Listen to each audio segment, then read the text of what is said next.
Yes, can you hear us? Yes. Good afternoon. So the Selection Commission is welcoming you at the interview at the second stage of the selection for the High Qualification Commission of Judges. The interview is conducted by all members of the commission, and let me introduce them.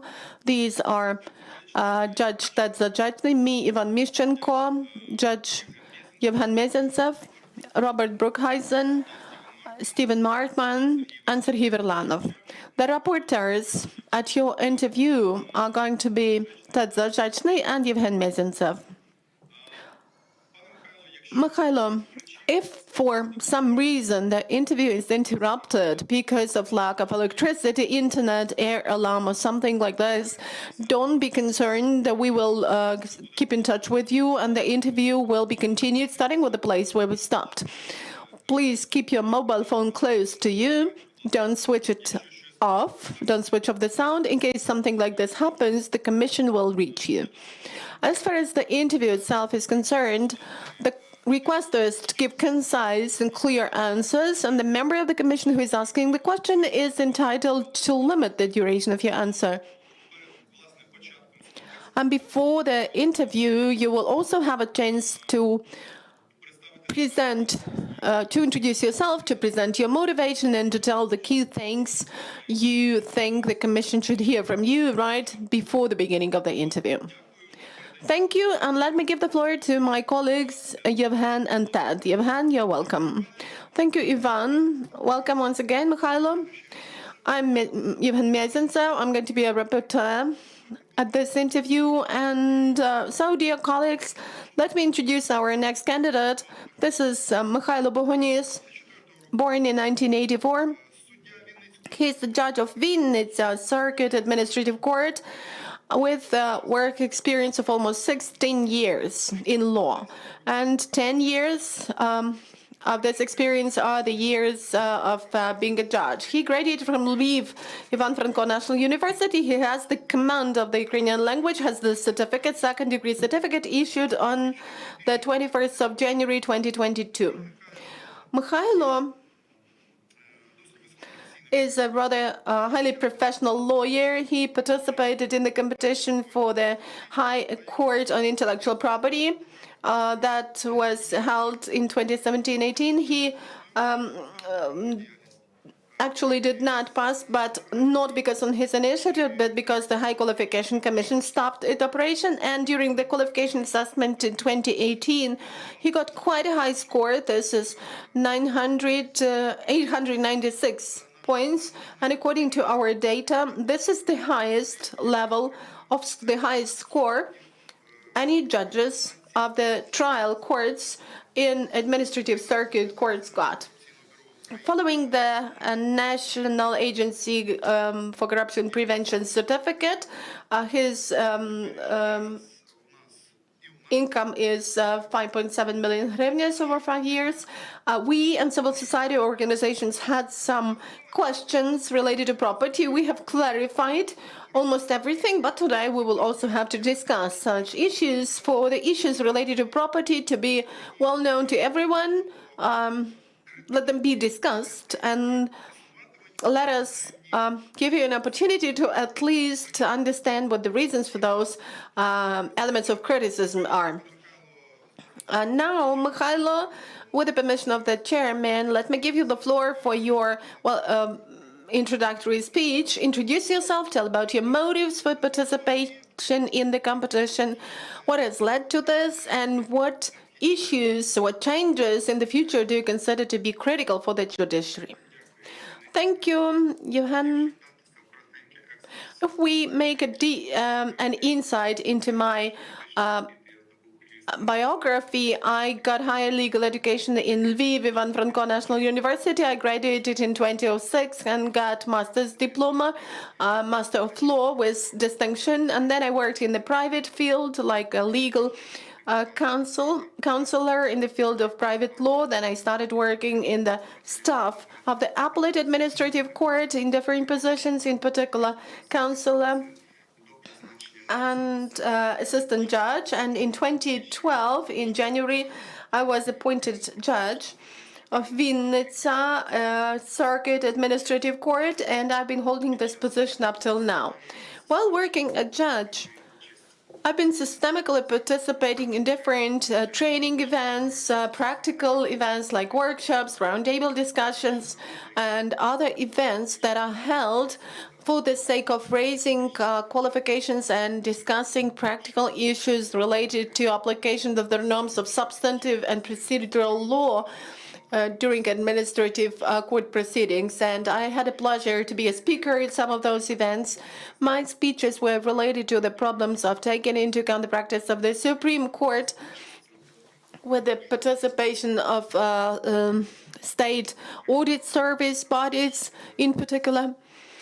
Also, the topics of my presentations were the problems of representing the subjects of power authorities through the prism of new amendments into the codes of Ukraine, representation of the state in courts, and also the issues related to the European Court of Human Rights and importance of those issues for the development of the Ukrainian judiciary. From July 2020 up to September 2020, I participated in the training program for judges under the program related to international aspects of intellectual property rights protection. That was a training organized by the Center of the Study of Commercial Law of the University of Queen Mary from London, together with the UK government.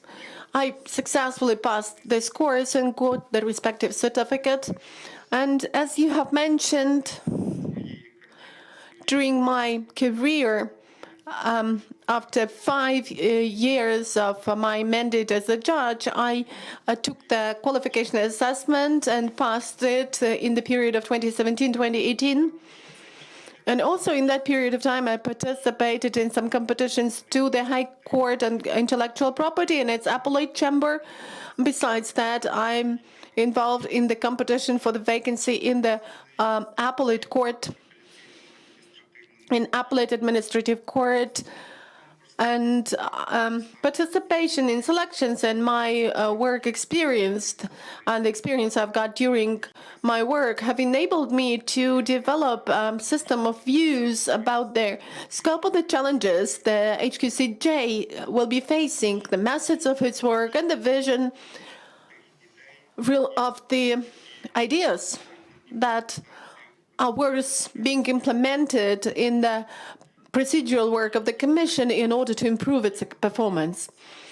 I'm ready now, or at a different stage of the interview, to talk in detail about those aspects related to improvement of the selection procedures and the procedures of judicial candidate selection for trial courts. In particular, no. Let's wait with this for further discussion at the first stage, because definitely our colleagues will ask questions related to that. And let us start with the discussion of your vision of the judicial reform that is a permanent reform taking place in Ukraine since 2016. It has been implemented in a rather active form, and really there is some institutional turn that we are witnessing. And what about your opinion about the reform that we're currently facing and that results from the reform launched in 2016? Is it a sufficient reform for proper and adequate development of the judicial community, institutions, entities, or probably something else needs to be done? Just 1 or 2 suggestions concerning the reform, if you have any. Thank you. Yes, I do have such suggestions.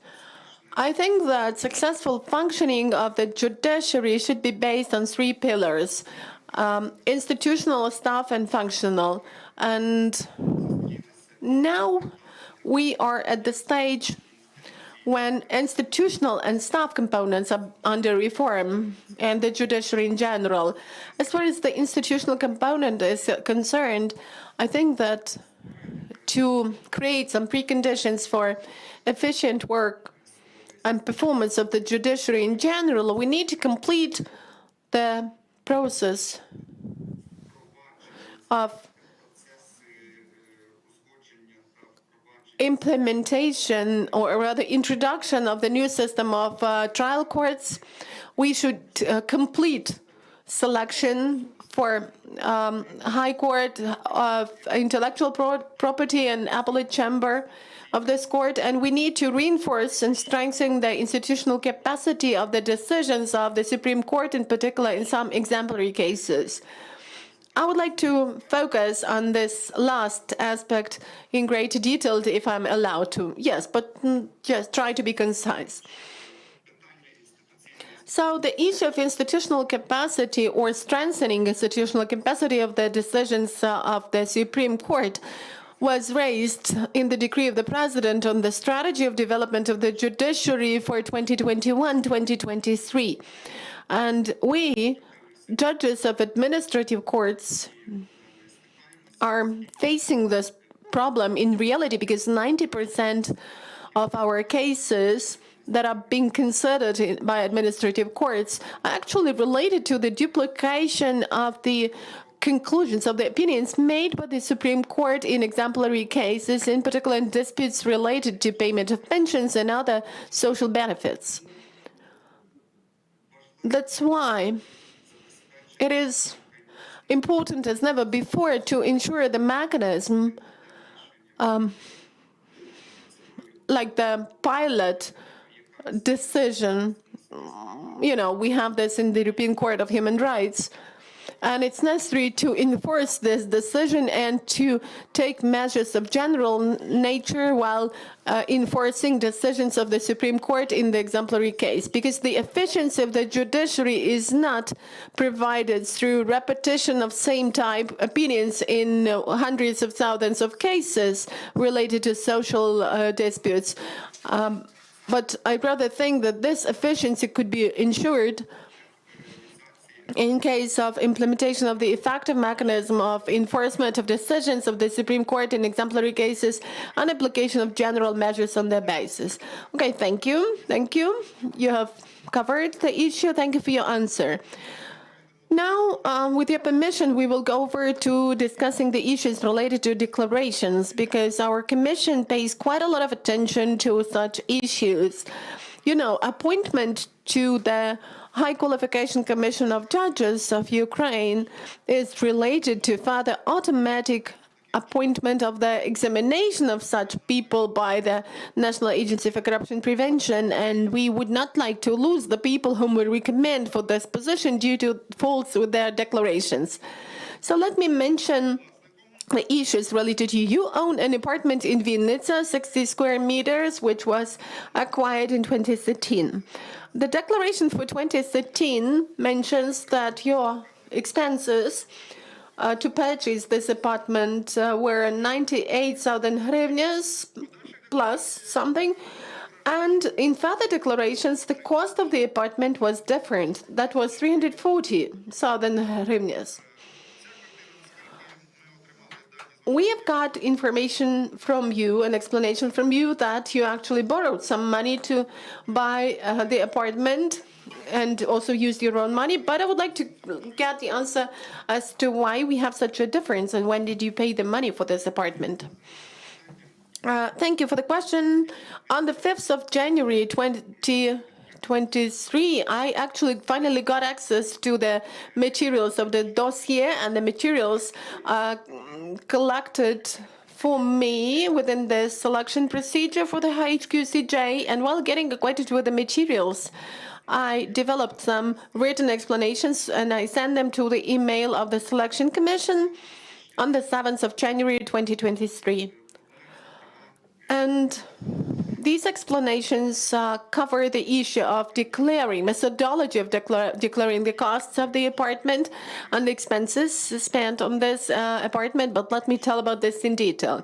If we speak about declaration of the expenses for the acquisition of the apartment in 2013, because this is the year when the apartment was purchased.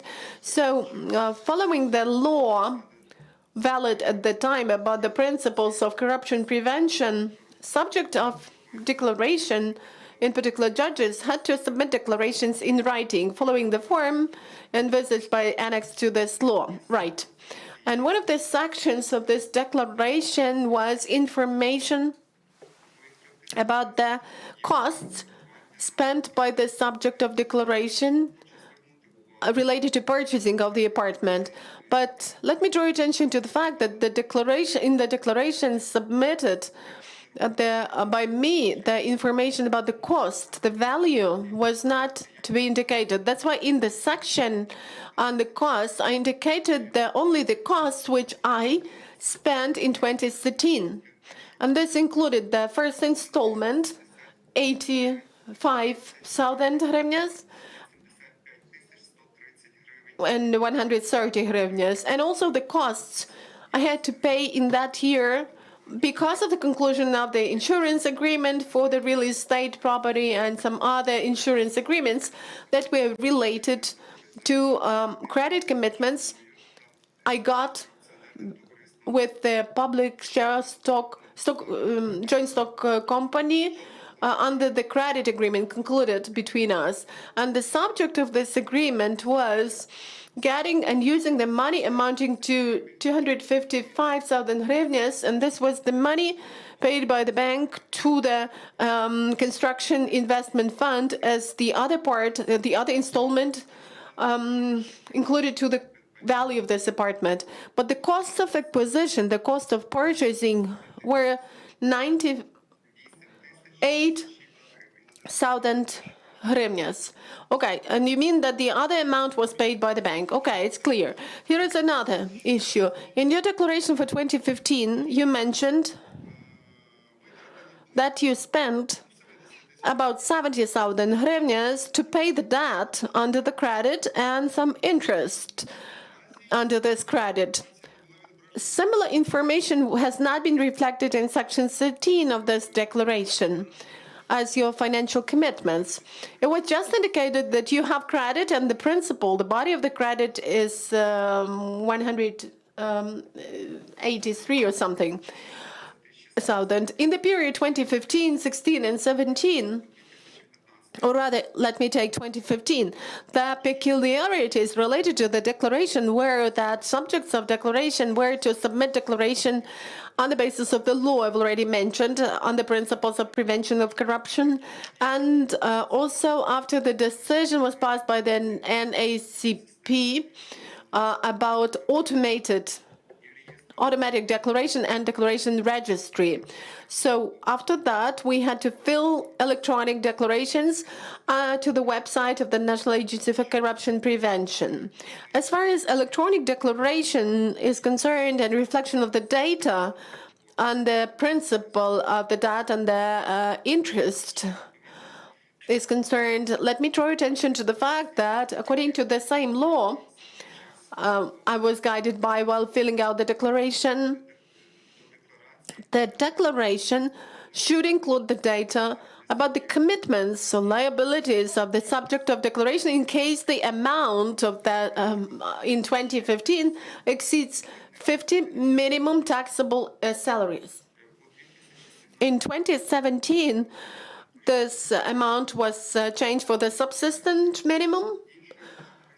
And there is another norm in that law saying that the National Agency on Corruption Prevention provides clarifications obligatory for subjects of declaration related to declaration filling out. And one of such clarifications presupposed that in section, let me quote, any financial commitments should be indicated in the declaration only if the amount of one of them exceeds 50 minimum salaries set as of the 1st of April of the reporting year. And if it does not exceed this amount, the declaration should include only the total scope of this financial commitment. And if the amount of money paid under the principal and the interest under the credit in the reporting period does not exceed 50 minimum salaries, you have to indicate only the total scope, the general scope of this loan. That's why in 2015, 16, and 17, I indicated only the general scope of the loan, of the credit, because the interest I paid and the principal of the body I paid in total amounted to about 25,000 hryvnias every year. Further on, the National Agency for Corruption Prevention introduced some changes into these clarifications, and the amendments came into effect in 2018. These amendments presuppose that in the section financial commitments, you have to reflect the data about the amount of costs paid by the subject or his family members that are the principal and the interest of the loan, regardless of the scope of and the amount paid under the principal and under the interest.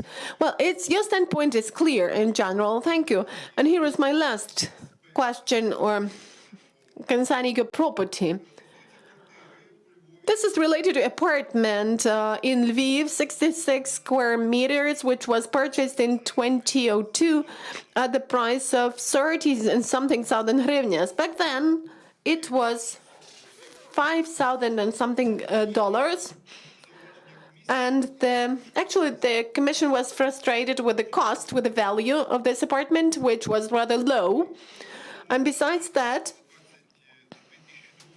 in 2002, you were 18, and your income over the previous period made no more than 1,000 hryvnias, at least official income. So let me clarify what the sources of income were for the acquisition of this apartment and the value of this apartment. Please, your comments. Please pay attention to the fact that in the purchase sale agreement for this apartment, and you have this agreement in my file. So as of the date when the apartment was purchased, I was not yet 18. I was the purchaser, but on my behalf, my mother was acting.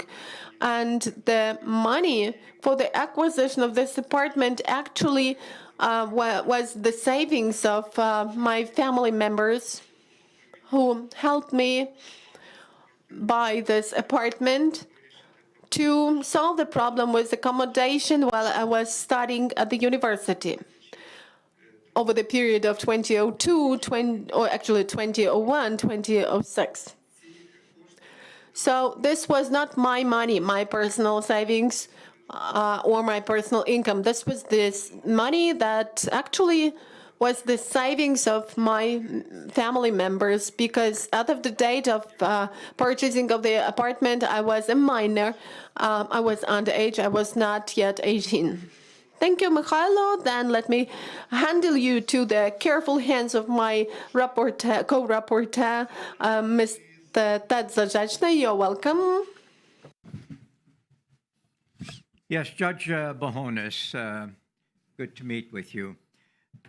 Judge Bohonis, when I read very carefully the information that you filed with us, and in particular the motivation letter answering 10 important questions that we put to all candidates, I came to the view or conclusion that you very carefully considered and very carefully set out what, in your opinion, needs to be done, both with respect to the High Qualification Commission process and procedures, but as well to achieve the appointment of judges in whom the public has trust. So you well articulated, I thought, what needs to be done. Where I think your material is a little short, however, is on identifying how the things that you have identified need to be done, how they can be done. So I'm going to ask you a few questions about some of your statements. You say in your motivation letter that your experience allows you to analyze the rules of competitive selection. And you go on to say that as an HQCJ of Ukraine member, should you be successful, you can improve the internal procedures and ensure their efficiency. Now, there we have what needs to be done. So how do you propose to do that? And perhaps I can ask you, have you read the regulations of the former HQCJ?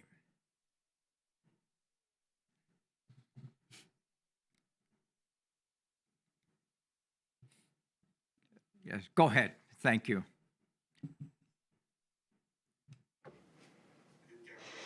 Thank you. So, while analyzing some procedural issues of the work of the High Qualification Commission of Judges of Ukraine, I actually take into account my own experience of participating in the selection procedures, in particular in the qualification assessment of judges, in the competitions for the High Court on Intellectual Property and its appellate chamber.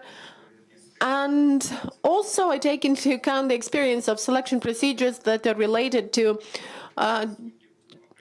competitions for judicial candidates to appellate courts, because under the law on the judiciary and the status of judges, they are also conducted following a special procedure. So as far as the first aspect is concerned, I mean improvement of internal procedure, selection procedure for judicial candidates for the first time. Now the judicial community, and not just the judicial community, is holding a discussion on the need to make the selection procedure more efficient. Some people, some authors, think that the period of this procedure, I mean the duration and the stages related to the implementation of this procedure require drastic changes. I mean, they should be shortened in order to settle the staff problems, staff shortage problems the Ukrainian judiciary is facing. While analyzing this problem, I would like to draw your attention to the fact that in 2010 up to 2022, and these are the years of the work of the High Qualification Commission of Judges of Ukraine in this format. This is actually the only body selecting judges for all jurisdictions, and it was first established on the basis of the law on the judiciary as of 2010. Excuse me, Judge Bohonis. I think you're off the point. I asked you a rather simple and direct question. I don't need all of that background, thank you. The question is, what do you propose, as you say here, to improve the internal procedures? What do you propose?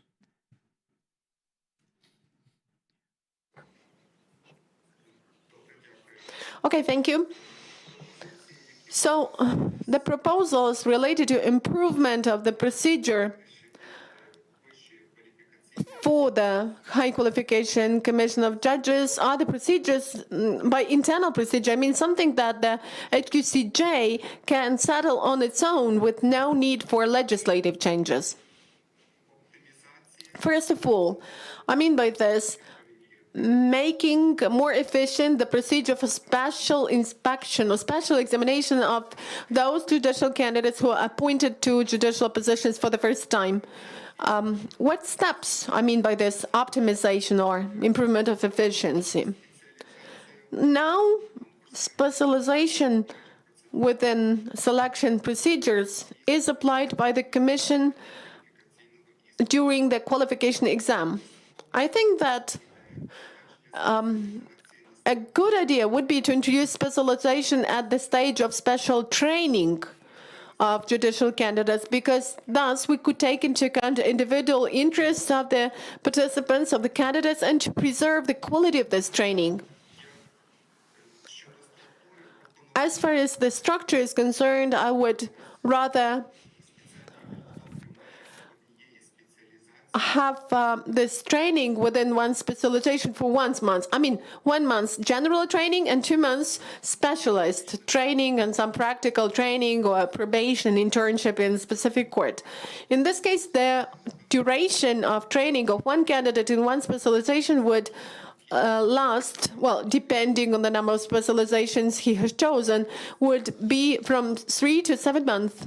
And this would allow to take into account both individual interests of candidates and to provide for high quality of this special training that was really introduced by the National School of Judges during the first selection of judicial candidates selected for the first time.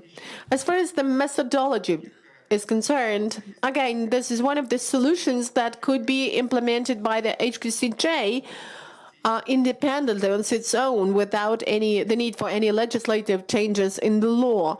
And this means that this could be a quick solution. As we know, the qualification exam stage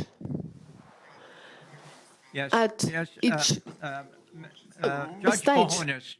Judge Bohonis, I had directed your attention to the procedures of the HQCJ based upon your statement. You're speaking now about the National School of Judges. But let me move on. I have another area of concern, and you raised the issue of the interaction or cooperation between the Public Integrity Council and the HQCJ.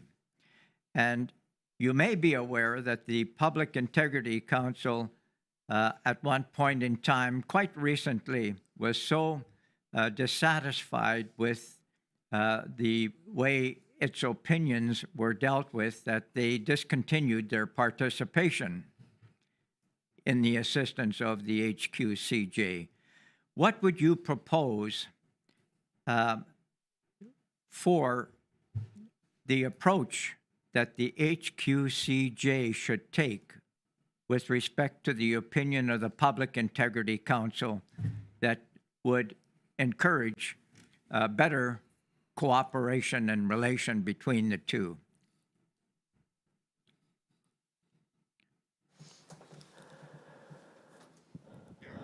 Thank you for the question. So the first aspect related to the involvement of the Public Integrity Council. I think that the Public Integrity Council should, in its involvement in all the stages like selection procedure and qualification assessment,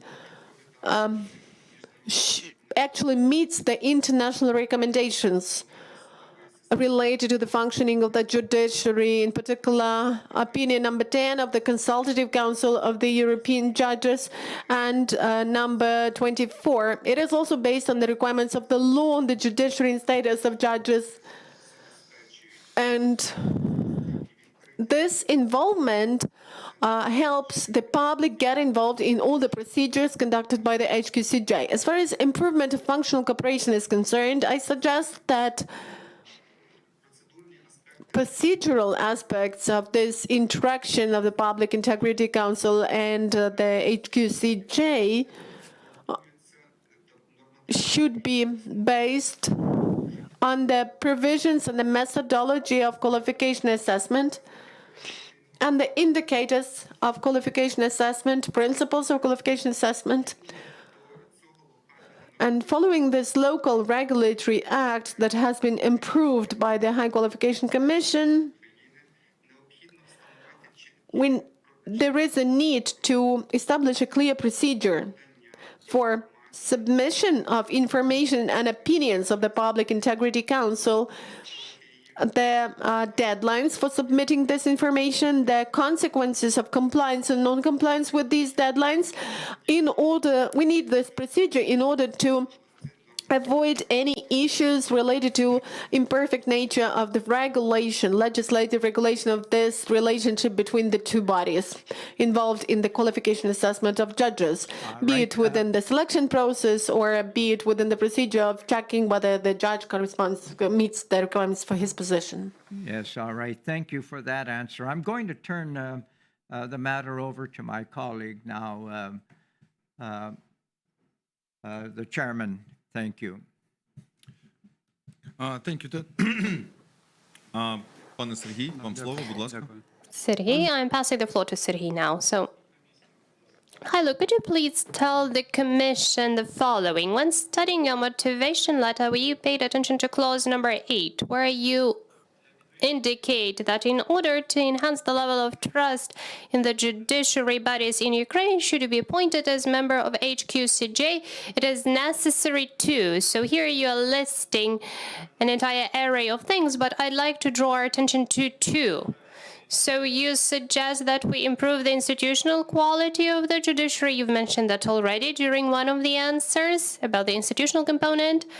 And number two, we need to improve the quality of the enforcement of judgments.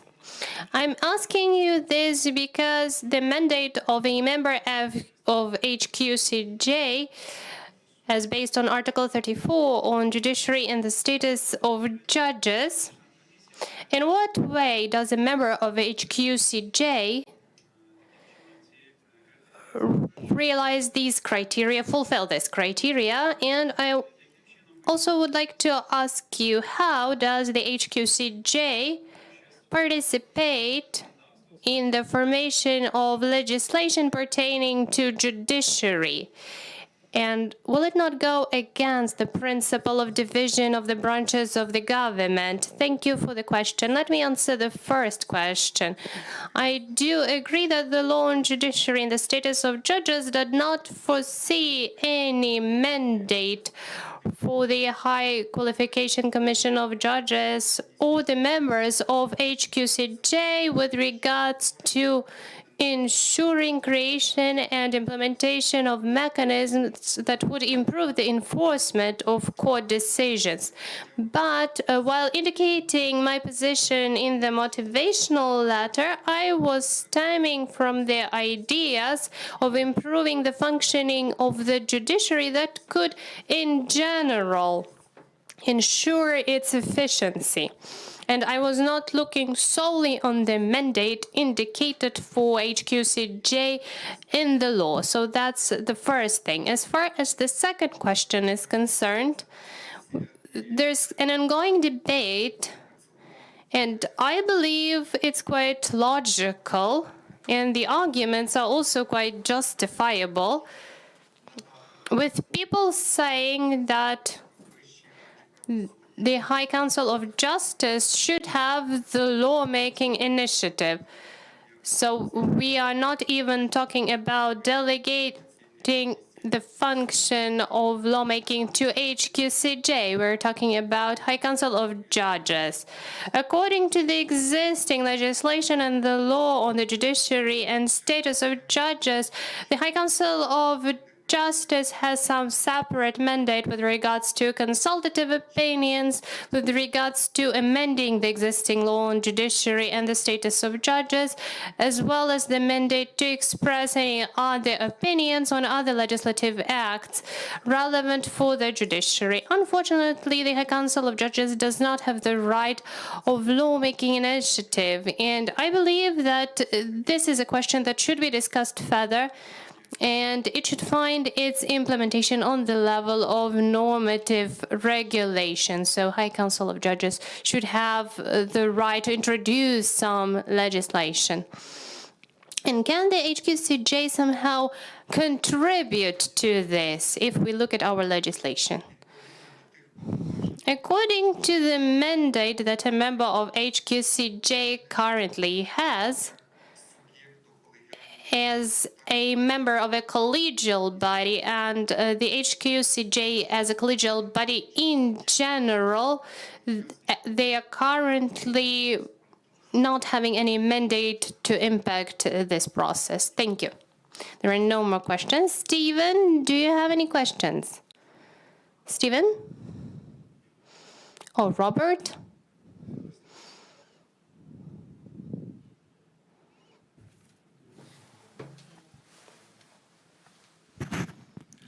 I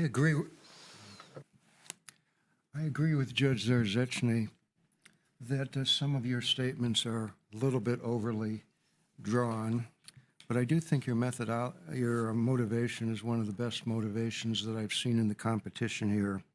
In particular, there's a couple statements I just want to call your attention to, because if you are eventually elevated to the High Qualifications Commission, I hope you will bear these quotations in mind and put them on your wall, and perhaps even prepare a copy for your 15 colleagues on the High Qualifications Commission. One is on an early page of your motivation, where you say the position of a judge is not only a pinnacle of the legal profession, but also the high point of responsibility. I like that one very much. What does that mean to you? What does that communicate to you?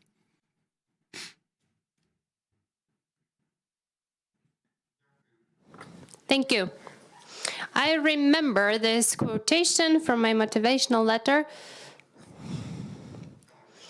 So it says that the position of a judge should not be perceived as the summit of the legal profession, as the peak of the legal profession, but as a peak of responsibility of a lawyer before the state and before the citizens of the state.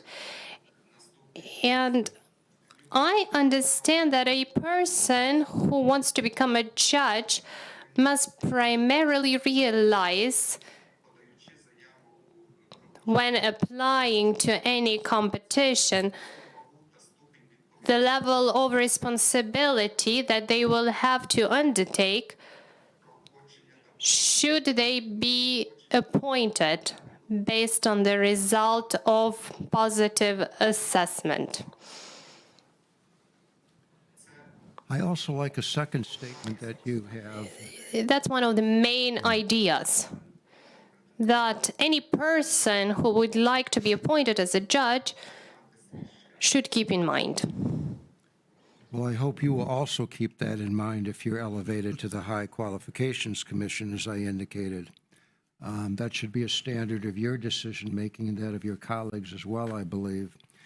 You also use the term later on in your motivation where you refer to a word that I haven't seen mentioned in very many, if any, other motivations, and that's the word wisdom.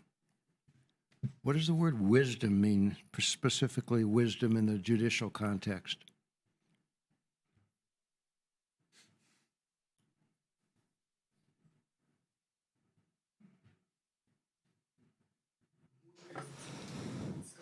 Well, wisdom is a philosophical concept, and my understanding of what wisdom is to be, if to be very brief, that's a combination of knowledge and life experience. Knowledge combined with life experience in this or that sphere may be the pinnacle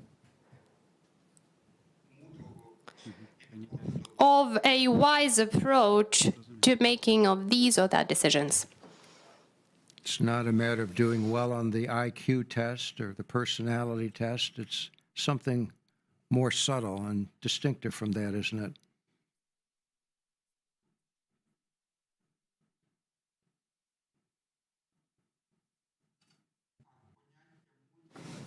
Yes.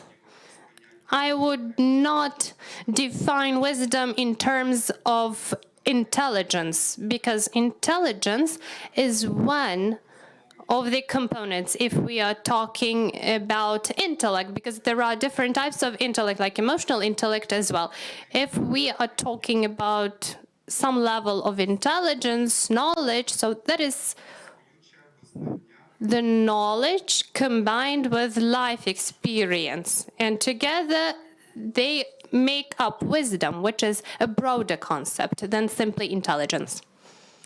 Well, these two questions of mine have not been the most difficult questions you've ever had to address, but I raise them only because I hope that if you are elevated to that commission, you will do your best to bear those ideas in mind and, if possible, to share them with your colleagues. Thank you.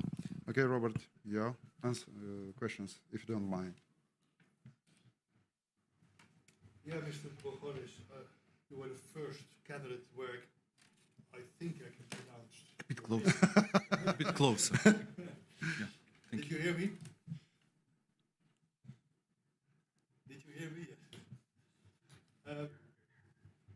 Thank you for that.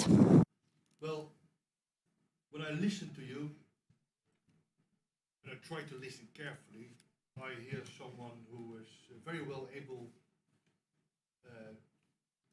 you're someone who knows the law and you are able to explain the law. The point is, however, you're not being selected to know the law or to explain the law. You're selected as a selector. And in your motivation letter, you say on the first page where your motivation is explained, you say that the fact that there is a selection commission motivated you to participate in the selection because the HQCJ should compromise not only new names, but conductors of judicial reform with new ideas, new way of thinking, experience, who are ready to share the historic responsibility for the performance of the task of forming a diligent and professional judicial manpower.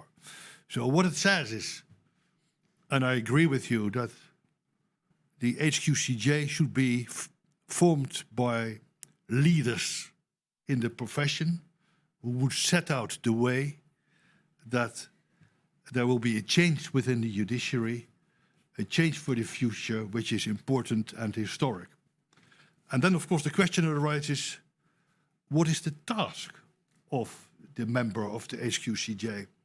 And then, being a European, I refer to a communication of the European Commission on the possible, on the application of the membership of the EU, where the EU says, at present, the judiciary continues to be regarded as one of the least trusted and credible institutions. And if I then go to your, let's say, proposals, what I read is proposals which are merely internal proposals. What you say is, I think, and I propose, that judges will be better trained. You say, we have to make sure that there is compliance with integrity. And you say, we have to change the administrative side of the courts.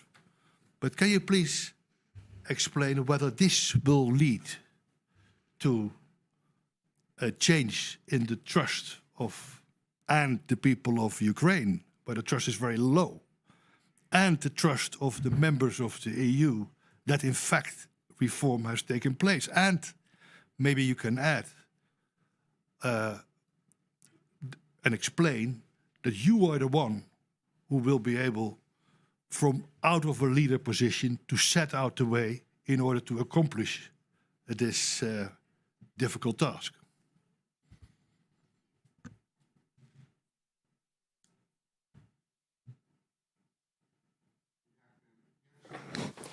Thank you. Thank you. I've understood your question. So when providing my answer, I would like to quote one of the decisions of the European Court for Human Rights. In case of agrarian complex versus Ukraine, I remembered this quotation because it illustrates the concept of the development of judiciary with a high level of trust. And here the European Court, the case was about violation of Article 6. That is a hearing of the case by an independent and unbiased court. So the European Court mentioned that the scope of applications of the state, as far as ensuring the level of trust and confidence and ensuring that justice is administered in an independent and unbiased way, means that it's not just the judiciary entrusted with this task, it's also other government authorities and subjects that should be performing this task. And even if they don't agree with the judiciary, with the decision of the court, they should comply, and in this way they will contribute to the high position of the judiciary and enhance the trust in the judiciary from the citizens. So, to summarize, the trust in judiciary should be made up of several components. The first one of them being the judgments that have to do with the bodies of judicial self-governance and the judiciary in general. And component number two, these are the actions, statements, sayings authored by those people outside of the judiciary, because quite often such statements do result in lower level of trust in the judiciary. Thank you. Okay. Well, let's say that you are elected in the HQCJ. You come in this leadership position. You are the one who should lead the reform. One of the people leading the reform in the judiciary. What are you going to do? I can predict to you that if you only are going to change, let's say, the schooling of judges or administrative processes, this will not result in higher trust in the judiciary. So you will have to do something different or more. Can you please tell me what you would do?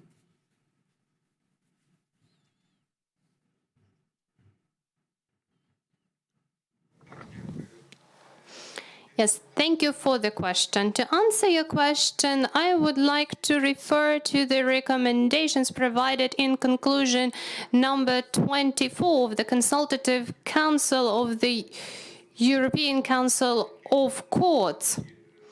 But that's not what I asked. I asked what you would do. I know that there are many people who have written about this, but what I'm asking is, what are you, as the candidate to possibly be appointed, going to do? What is your action to make sure that in the future, historic change, you say yourself, that the trust in the judiciary will be going up to such a high level that it is comparable with other countries in Europe?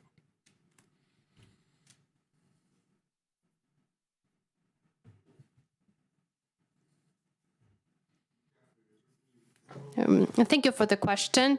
Now I've got it. Let me be more precise in answering this question. I believe that we need to implement sufficient measures to ensure functional legitimacy of HQCJ. And one of the steps on this way is to ensure transparency, openness, and public character of the procedures, of the activities undertaken by HQCJ. Transparency means understanding of the procedures by the candidates and by the society. Justification of all of the decisions made by HQCJ will ensure that the work of HQCJ will be perceived in an objective way. Yes, but do you believe that implementing new and further rules will result in the increase of trust in the judiciary? Because I know, because I've been in this commission for a bit of time now, that you have all the rules that are necessary. They are there.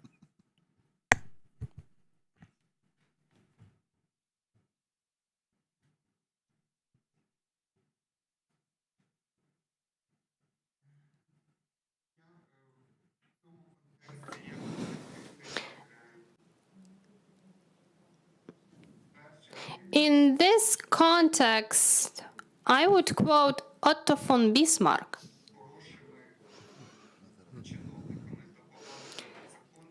And he mentioned that with good people and bad laws, we can somehow manage the country, but we cannot do it otherwise with good laws and bad public servants. So if to rephrase this quotation, I would like to mention that good quality of legislation is just one of the many components of sufficient and effective work of any body, including HQCJ, and the trust to the work of this body. in order to ensure this functional legitimacy, we first of all need to work out on our internal procedures, and the internal procedures should be organized in such a way that they are understandable both for those people who are involved in them and for the outsiders. Thank you. Okay. I saw in your, if I'm not mistaken, I say it by heart, in your CV that you have been an HR consultant in the court. That's correct, huh? In a court. Lviv Administrative Court of Appeal, HR consultant. Yes?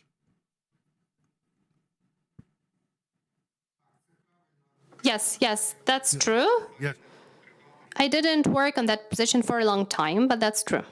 But can you tell me then, with the eyes of a HR consultant, what you would do?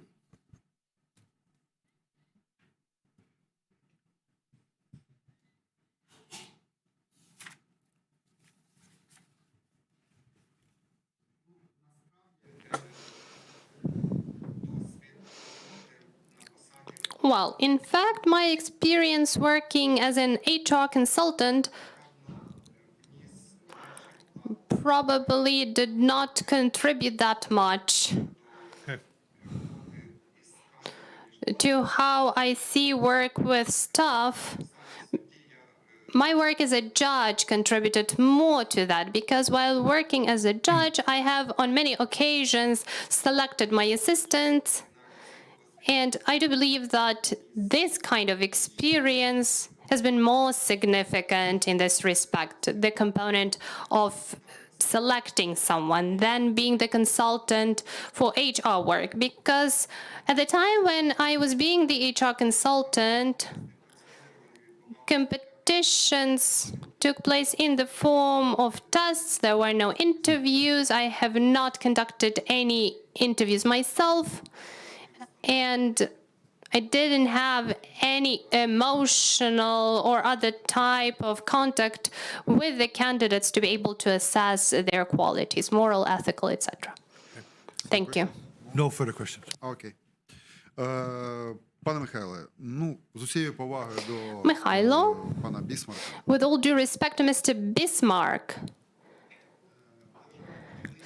and his concepts on how to build the state, the Commission would first of all like to hear what your own experience is, what your own vision of the problem is, because of course we all learn from someone, and it doesn't mean that we need to internalize this experience that we've gotten from somewhere else. It would be better to listen to your own vision, to the concepts that you yourself suggest. That's why you are now being interviewed by us. So the issue of enhancing trust in the judiciary appears to be a firm favorite for us during these interviews, as the practice of day one of our interviews is showing. But we need to understand the necessity to find optimal balance between taking steps to enhance the trust in the judiciary and protection of the independence of judges. Not so much of judges, but the very process of administering justice. These things are not mutually exclusive, but they may contradict each other in some cases. That's why I have two questions for you that have to do with this exactly. So the first question we have already discussed today, that is periodic assessments of judges, let's say once per 5, 7, or 10 years, in order to keep the tonus, in order to have some kind of self-control, let's say, of judges in their professional life. So with regards to tax declarations, we have e-declarations, they are all open, and we see that the level of trust in judiciary and public service in general has been enhanced because of the e-declarations. So in your opinion, what is the optimal time interval for conducting examinations, inspections for judges, inspections of judges themselves and their tax declaration? Once per 3 years, once per 5 years? And do you consider this as a potential way of influencing the judges, putting pressure on them? So thank you for the question. With regards to aspect number 1, assessment. According to the law on judiciary and the status of judges, no. That's a question not to you. I'm trying to find out what's the optimal interval for the inspection of tax declarations. So how often should the NACP check the declarations of judges? And could it potentially be a way to influence or pressure judges and the representatives of the judiciary? Thank you. Now I have understood. As far as my own perception is concerned, my own experience with declarations, transparency, and financial control.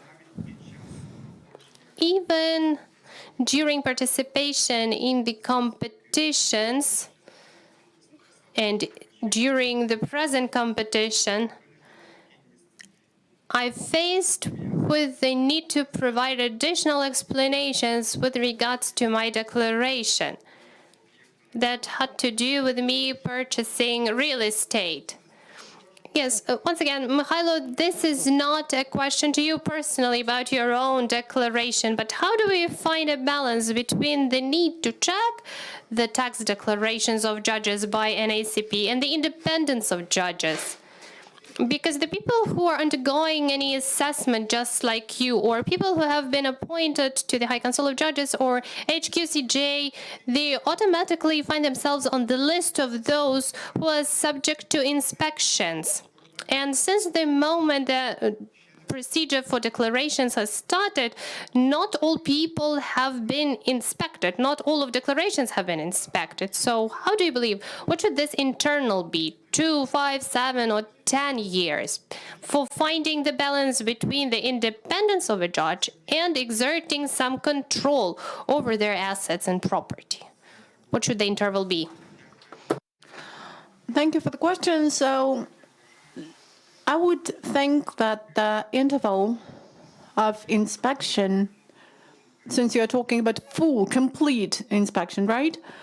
So the interval at which this inspection is conducted should be related to different selection procedures under the law on prevention of corruption. I mean, these inspections can be performed at random. Well, it's written 3 years for each declarant, but you know that this requirement, luckily for someone and unfortunately for someone, is not kept to, is not followed, because we have a lot of people subject to declaration.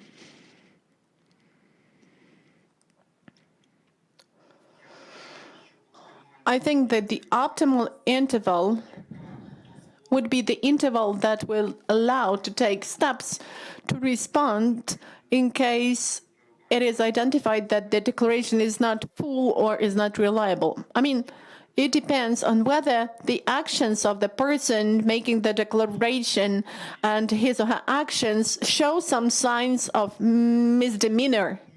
So you think that if required, if there are any risks, such inspection should be conducted. Do I get you right?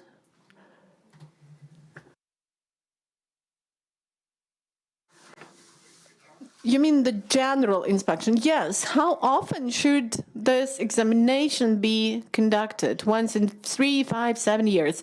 I think that it's enough to have it once in 3 years. Thank you.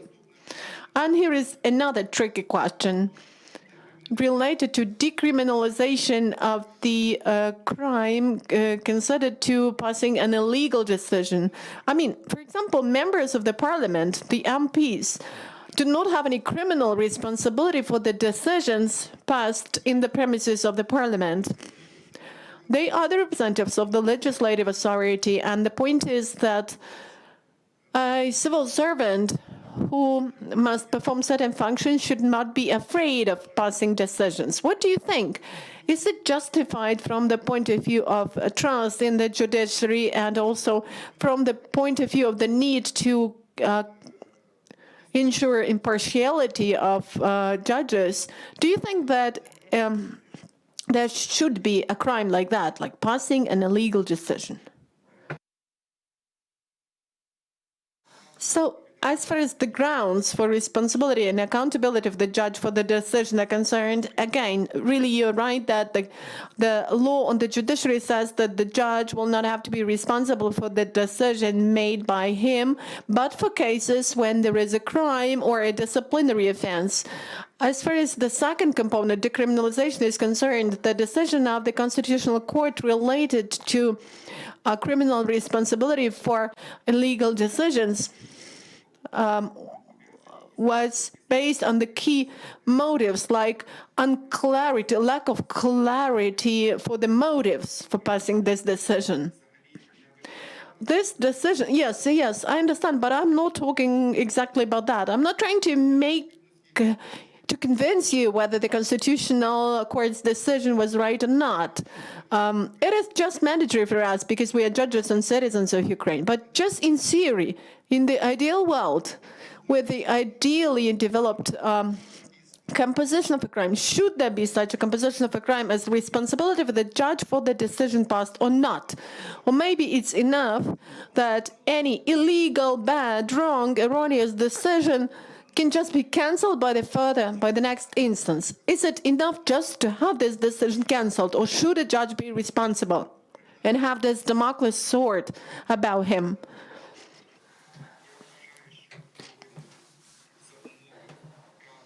I think that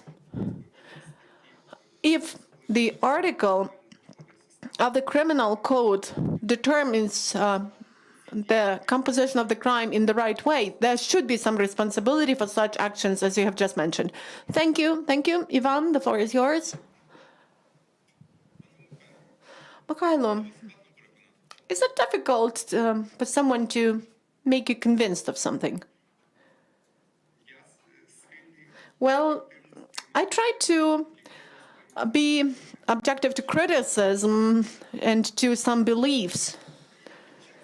And in case during the discussion I come to the opinion that to the conclusion that I've been wrong, so I would rather treat the opponent's standpoint with gratitude and I will respect it. As far as I understand, most decisions of yours are passed by you individually. Well, yes, because of the fact that I work in the trial court. But in case you're appointed a member of the HQCJ, you will have 15 colleagues to work with. What do you think of this teamwork? Because you're accustomed to working alone, individually, and this would be teamwork. What do you think? If you have some views, some ideas and beliefs, but the other 15 members of the commission will be trying to convince you that this is the wrong way and the wrong approach, will they be able to persuade you, to convince you, or will you be able to convince them? Well, thank you for the question. In this context, I actually perceive the standpoints of my colleagues and their arguments depending on the justification, on the grounds they indicate and on their arguments. And if I can see that the position, the standpoint of my opponents is worth respecting, I will not be objecting to them. But at a certain stage, I must reach the conclusion that I've been wrong. I actually worked in a panel quite often before the amendments were made into the Code of Administrative Offenses because of administrative court proceedings, because there are 3 types of cases to be considered jointly by a joint panel in the trial court. The practice was a little bit different. Now the procedure is different. And in the past, we had those joint panels more often, but I didn't have any conflicts or any problems with that. And during the qualification assessment procedure and during 3 competitions within the competition for the High Court and intellectual property and appellate chamber, I passed this testing of individual and moral skills, and one of the components is the questions that are related to the ability of a person to work in a team. And actually, specialists didn't have any complaints about this in my regards while making the conclusion clear. My colleague, rapporteur, in your interview, Yevhen, has mentioned that you have the command of English, right? Can I ask you a question in English? Well, I'm actually in the process of learning my English, so I think that my level of English is about B1, but I'm working intensively in order to improve. And let's try. There is a famous quotation, a very famous quotation of the judge of the Supreme Court of the US, Oliver Wendell Holmes. Knows the rules, but the old man knows the exceptions. Зрозуміли, чи вам перекласти? Is it clear, or do you need the translation? Actually, the interpreter has already translated this phrase.